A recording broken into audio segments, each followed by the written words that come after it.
네, 안녕하세요. 큰별쌤 최태선입니다. 오늘은 조선의 과학 이야기인데 돈 이야기로 한번 시작해볼까요? 왜요? 귀가 쫑긋하세요? 좋으세요? 자, 여기 10,000원짜리 지폐가 있습니다. 앞면의 모델은 누군가요? 네, 그렇죠. 세종대왕이시죠. 자, 근데 뒷면을 한번 볼게요. 자, 뒷면을 보면요. 조선의 그 과학 유산들이 숨어 있습니다. 뭔지 아시나요? 아니, 맨날 이렇게 들고 다니시면서 한번 그 뒤에 뭐가 있는지 한번 보셔야죠. 보세요. 몇 개가 보이세요? 자, 우선 여기 이제 제일 눈에 딱 들어오는 그 동그란 것. 이거는 혼천의라는 천문 관측기예요. 자, 왼쪽으로 살짝 보이는 거는요, 보현산 천문대의 망원경이고요. 이건 잘 안 보이실 텐데, 그 배경에 그 희미한 별자리 그림이 있는데, 보이세요? 여기 뭐냐면, 천상열차 분야 지도입니다. 자, 이 혼천이, 보현산 천문대, 그리고 천상열차 분야 지도, 조선, 그리고 현재의 과학유산들이 이렇게 함께 있는 겁니다. 하늘의 과학인 것이죠. 자, 지금부터 뭔가 이 10,000원짜리 지폐를 떠올리면서 강의를 들으면 복이 들어올까요? 무슨 부적이야?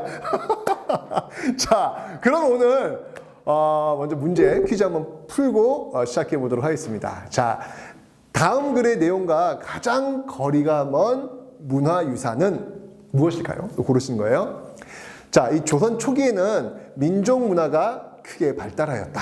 그렇죠. 특히 이제 15세기를 떠올리시면 됩니다. 당시의 집권층은 민생 안정과 부국강병을 위하여 과학기술과 실용적 학문을 중시했다. 자, 이 보기에는 지금 5개의 그 문화유산이 쭉 나와 있는데요. 이 답을 좀 알려면 조선시대의 그 과학을 알아야 합니다. 그래야 이 문제를 풀 수 있습니다. 자, 여러분들, 하늘의 질서. 이거 아는 거는요, 왕권 강화와 관련이 있습니다. 왜 그럴까요, 여러분들? 이 천문 기술은 아주 중요한 기술이었는데 왕권 강화와 연결되어 있다는 얘기죠. 왜? 하늘의 질서를 아는 자 바로 나 왕이다. 이렇게 연결되잖아요. 이 1395년 이 조선 태조 때는요, 천문도 하늘의 어떤 그 별자리 이런 것들을 비석에 새겼습니다. 바로 천상열차 분야지도예요. 이거 외울 때 참 힘드시죠, 여러분들? 천상열차, 무슨 주문 외우듯이 하는데, 이럴 때는 여러분들 한자를 좀 뜯어서 이렇게 이해하시면, 이게 이런 뜻이었어? 저절로 이해가 돼요. 천상, 하늘 위, 이거 아니고요. 네. 하늘의 모습. 참, 그 큰별쌤의 상은 참 좋소. 할 때 있잖아요. 하늘의 모습을 뜻하는 겁니다. 하늘의 모습의 천상은요. 열차, 떠올리셨죠? 또? 아니고요. 열을 맞춰서 쭉 차례로 늘어놓았다라는 뜻입니다. 하늘의 모습을 쭉 늘어놓았다. 이런 뜻이죠. 분야는요, 이렇게 나누어서 구획된 땅을 의미하는 거예요. 근데 여러분, 그 끝에 그 지도 있으니까 지도인가? 이렇게 보시는데, 그 지는 그 지도의 그 지가 아니라요. 갈기자예요. 못멋의 도. 그림이라는 의미입니다. 여러분 감이 오시죠? 그러니까 천상열차 분야 지도는 하늘의 모습을 이렇게 차례로 쫙 늘어놓고 그 하늘 아래 땅을 이렇게 또 배당한 그림을 말하는 겁니다. 자기가 별자리를 아주 정교하게 수놓았다, 이렇게 볼 수 있는 것이죠. 그런데 여러분들 잘 보세요. 동그라미 안에 이 꽉 차 있는 게 지금 모두 별이에요. 와, 진짜. 어쩌면 여러분들 이 별들을 하나하나 세어본 학자들이 있었는데요. 진짜 제 입장에서는 별자리가 290여 개, 별이 1,460여 개라고 합니다. 참 세상에 살다 보면 참 꼼꼼하신 분들이 계세요. 그 그림 아래에 이 별들의 이름이 한자로 지금 적혀 있는 게 지금 보이세요? 이거 어떻게 다 이걸. 옛날 학생들은요, 이 별 이름들을 다 외워서 시험을 봤답니다. 전 절대 이 시대로 안 갈 겁니다, 저는. 네, 이걸 어떻게 다 외웁니까, 이거를. 대단합니다, 정말. 그죠? 그러니까 그만큼 하늘에 대해서 굉장히 관심이 많았다는 거예요. 자, 그런데 여러분들, 진짜 재밌는 거. 자, 이 왼쪽 부분을 지금 둥글게 지금 돌아나가는 하얀색 선이 보이세요? 그 띠가 보이세요? 여기 뭘까? 별은 알겠는데, 하얗게 돌아나가는 이 선이 뭘까요? 머리띠?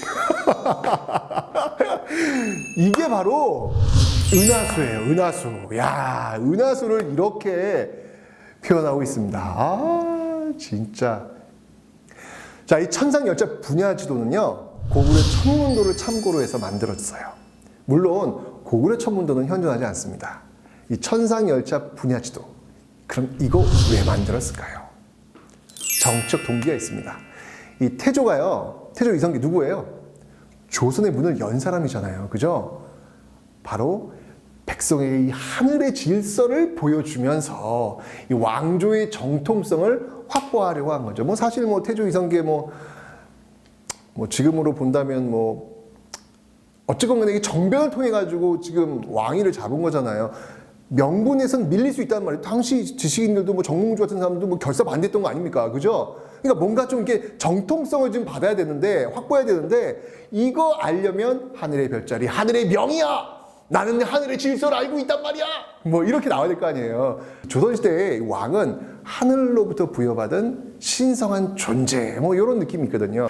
그래서 이제 일식, 예를 들면 일식 같은 거 있잖아요. 일식을 어떤 단순한 자연현상이 아니라 천명을 받은 군주가 말이죠. 통치를 잘 못해서 일어나는 재해로 받아들이게 되는 겁니다. 일식을 예측해서 이 왕에게 그래서 보고를 해야 되는데, 당시에 그 천문을 관장한 관청은요, 고려 말부터 이어진 서운관이라는 곳입니다. 지금으로 본다면 어디예요, 여러분들? 기상청. 어렵지 않아요, 여러분들. 옛날 사람들이나 지금 사람이나 똑같아요. 비슷합니다. 다만 그 시대의 용어가 좀 다를 뿐입니다. 자, 1432년 음력 1월 1일 이런 일이 있었다고 합니다. 서운관이 일식을 예보했어요. 왕을 비롯한 신하들이, 아까 그 일식이라고 하는 건 제가 뭐라고 말씀드렸죠? 재해라고 제가 설명드렸잖아요. 왕을 비롯한 신하들이 예를 갖추고 이제 기다리게 된 것이죠.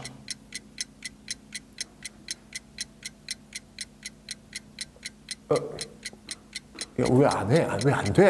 나온 거예요. 일식이 예상 시간보다 14.4분 늦게 일어난 거예요. 그러니까 다들 이렇게 웅성웅성 내 느낌이 보니까 왜 아니야? 걔가 아마 그러지 않았을까라는 생각이 들어요. 그러니까 세종도 좀 화가 나셨나 봐요. 어찌하여 이 예보를 틀리게 한단 말이냐?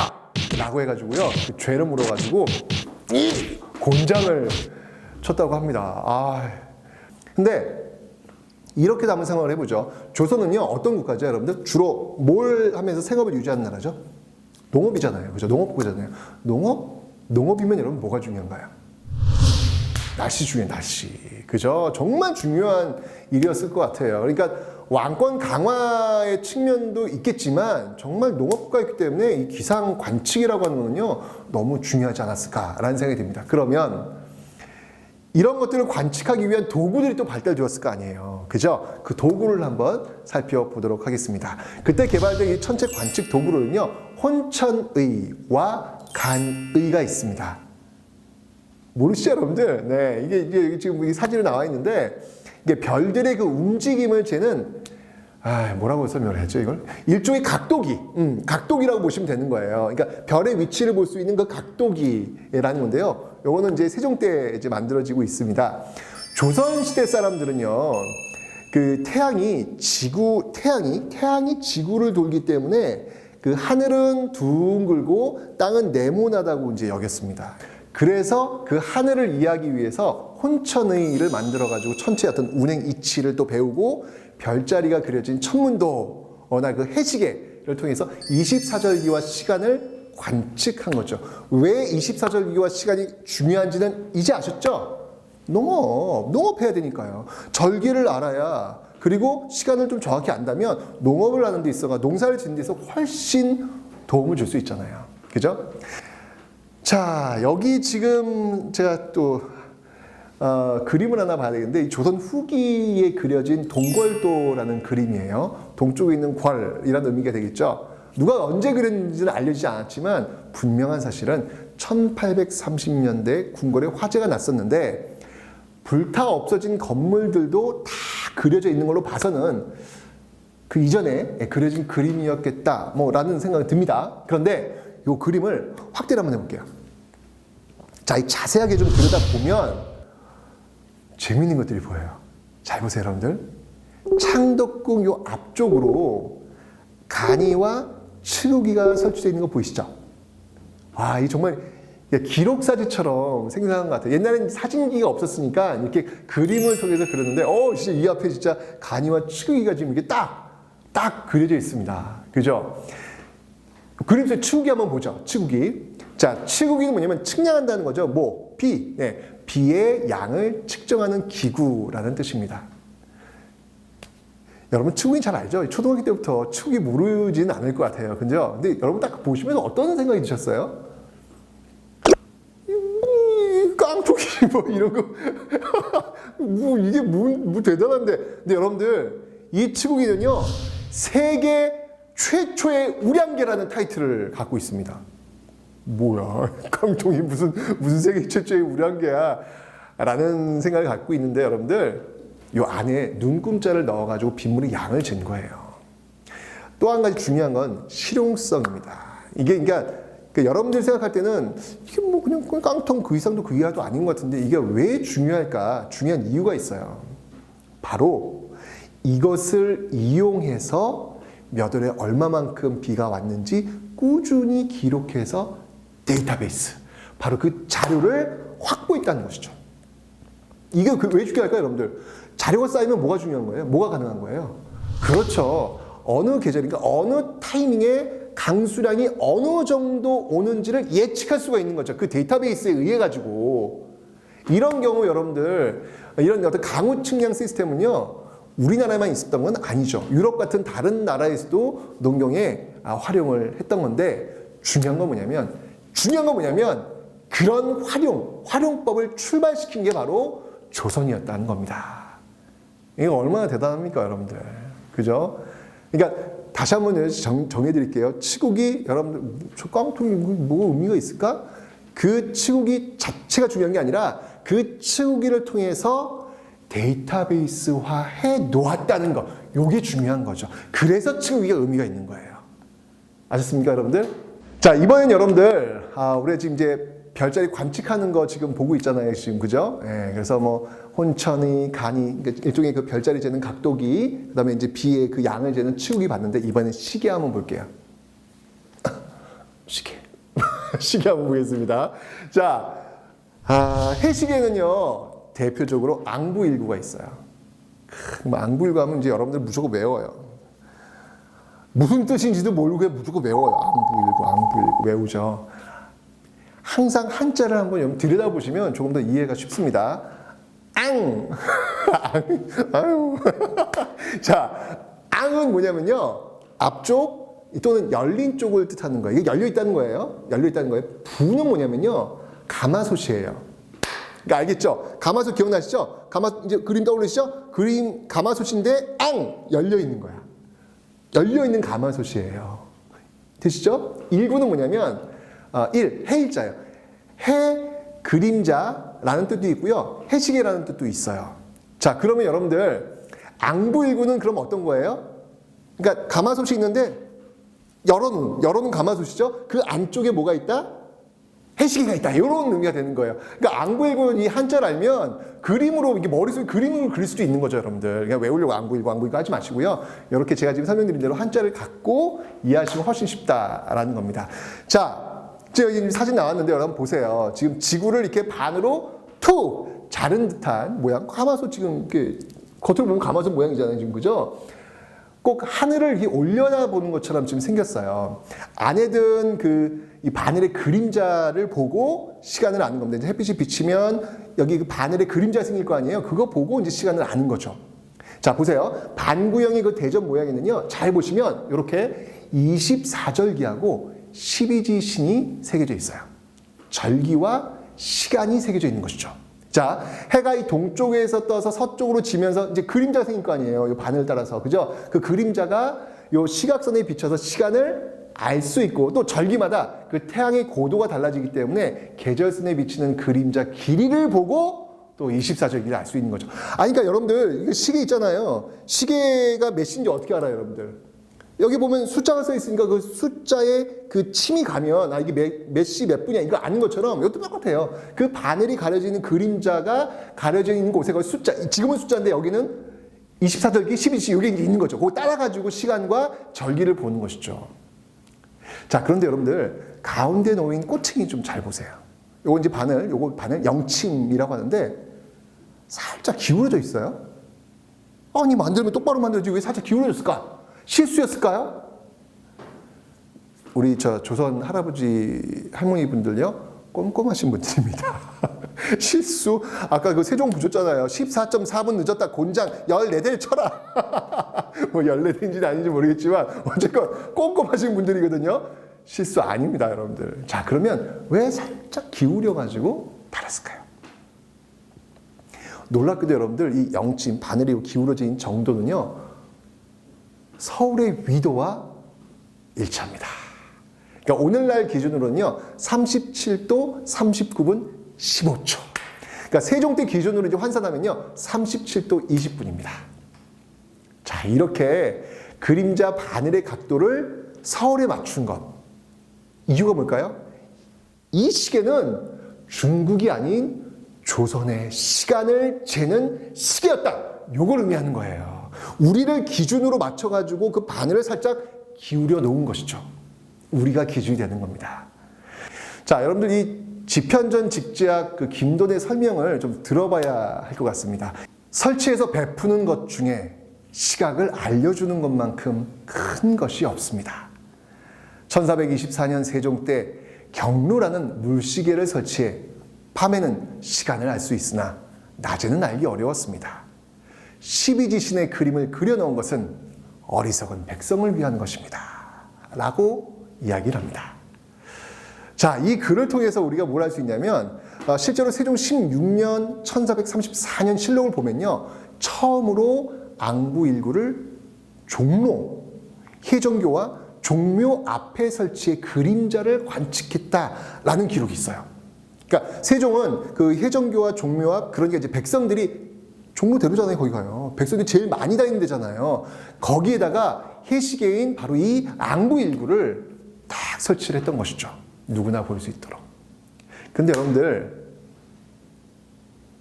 해시계는 해지면 어떻게 돼요? 사라져 버리잖아요. 해가 없는데 그림자가 없으니까 어둠 속으로 사라지잖아요. 그죠? 그러면 밤에 이렇게 가다가 종로대로를 가다가 지금이 몇 시인가 해시계를 봤는데 기능을 못하면 이거 안 되잖아요. 그죠? 그래서 밤에도 볼 수 있는 시계가 필요했던 것이죠. 그게 뭘까요? 바로 물시계인 자경루가 나옵니다. 사실 뭐 그 이전에도 물시계는 있었는데 관리가 이제 눈금을 지켜보다가 이게 종을 땅땅땅땅땅 울려가지고 시간을 알려야 했는데 만약에 혹시 뭐 사람이 또 이렇게 피곤할 수 있잖아요. 밤에 이제 피곤해 종을 쳐야 되는데 이러다가 종 치는 시간 놓칠 수 있잖아요. 그죠? 그럼 어떻게 한다? 곤장을 치도록 하여라. 또 이렇게 나온단 말이에요. 그죠? 그런데 바로 이 천민 출신이었던 이 장영실이 이를 업그레이드 해가지고요. 대단한 물건을 만듭니다. 바로 이 자경루에 자동 15장치를 단 거예요. 여러분들 보세요. 뻐꾸기 시계. 그거 보면 12시 정각이 딱 되자 뻐꾸기 뻐꾸 하면서 나오잖아요. 그죠? 같은 기능이에요. 정말 똑같은 기능이에요. 딱 그 시가 되면 인형이 알아서 이 종을 나와가지고 종을 치는 거죠. 그래서 스스로 울린다 라고 해서 자경루라고 부르게 된 겁니다. 이게 정말 어떻게 사람의 힘을 빌리지 않고 정확하게 자기 스스로 작동할 수 있었을까요?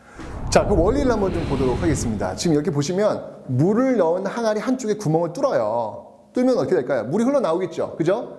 규칙적으로 떨어지는 그 물방울의 양을 이용해가지고 시각에 따라 저절로 종이 울리는 원리입니다. 이게 물받이통인 그 수소에 이 동일한 간격으로 같은 양의 물이 흘러 들어가면 시간마다 그 부표인 눈금자가 정확하게 떠오릅니다. 그 눈금자가 작은 구슬을 하나씩 탁 건드리면 작은 구슬이 나와가지고 자동 15장치로 들어가면서 큰 구슬을 움직이는 거죠. 그러면 매 시간을 상징하는 12지신 인형이 툭 튀어나오는 거예요. 자동으로 나와가지고 시간을 알려주는 겁니다. 진짜.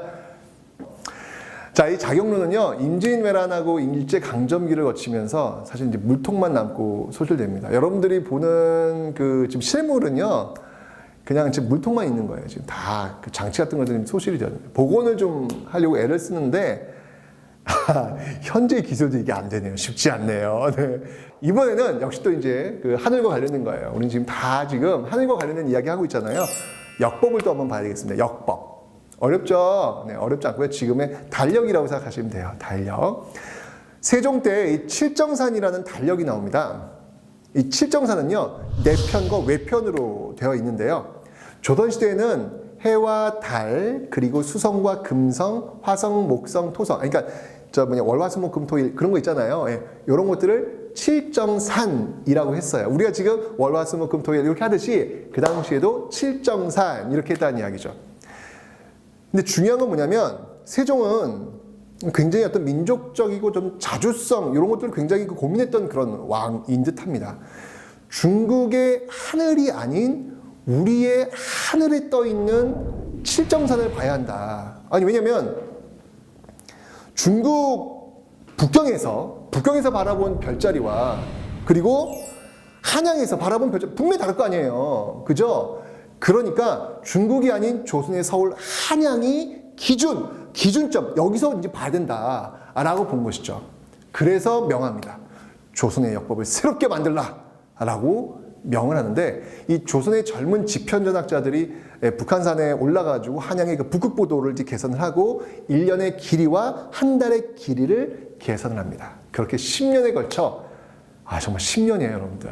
기본이 10년이지. 뭐 이런 작업하는 기본이 10년이지. 얼마나 오랜 동안 정성껏 했겠습니까? 새로운 역법을 완성한 것이 바로 칠정산 내편과 칠정산 외편이 되는 것입니다. 이 칠정산 내편은요, 원나라 역법인 수시력을 발전시켜 만든 역서이고요. 칠정산 외편은 이슬람 역법인 회외력을 발전시킨 겁니다. 근데 기록에 따르면 원나라의 역법을 기본으로 한 칠정산 내편보다는 이슬람의 역법을 발전시킨 칠정산 외편이 더 정확했다고 합니다. 그러니까 칠정산 외편에서는 1년을 이거 어떻게 측정하지 아세요? 칠정산 외편에서는 1년을요 365일 5시간 48분 45초로 측정하는데요. 현대 기준과 비교했을 때 얼마 차이 나는지 아세요? 1초밖에 차이 안 납니다. 이게 정말, 그러니까 여러분들, 우리는 옛사람들은 우리보다 떨어져. 우리보다 좀 더 이상해. 우리보다는 좀 맞지 않아. 이런 생각 가지시면 안 된다는 얘기예요, 여러분들. 우리가 이 문화예술 공부하는 이유 중에 하나는 뭐냐면 옛사람과 나와 소통하기 위해서인데, 소통의 기준점이 뭔지 아세요, 여러분들? 같은 눈높이에서 그들을 바라보는 거죠. 우리보다 떨어져. 이렇게 해갖고는 소통이 되겠습니까, 여러분들? 안 되죠. 보세요. 얼마나 대단합니까? 정확하게 측정하지 않습니까? 대단하신 분들입니다. 자, 이 칠정산의 역사적 의의는요, 최초로 한양을 중심으로 만든 역법서라는 겁니다. 그러니까 이전까지는 여러분들 중국이 시간대의 중심, 그러니까 중국, 북경, 이제 중국 그 중심으로 해가지고 여러분들 시간을 이렇게 측정했기 때문에 조선과는 살짝 맞지 않는 거예요. 살짝. 여러분들 지금 미국 그 시간하고 지금 우리 시간하고 같아요, 달라요? 시차라는 게 있잖아요. 그죠? 그러니까 당연히 중국 기준으로 왔으니까 우리랑 시차라는 게 있을 거 아니에요. 그죠? 가만히 있어봐. 그러면 현재는 어떨까요? 자, 시계. 자, 이 시간 정확하다고 생각하세요? No, 아닙니다. 네. 우리나라 이 표준 시간대는요, 도쿄 135도 선을 기준으로 하고 있죠.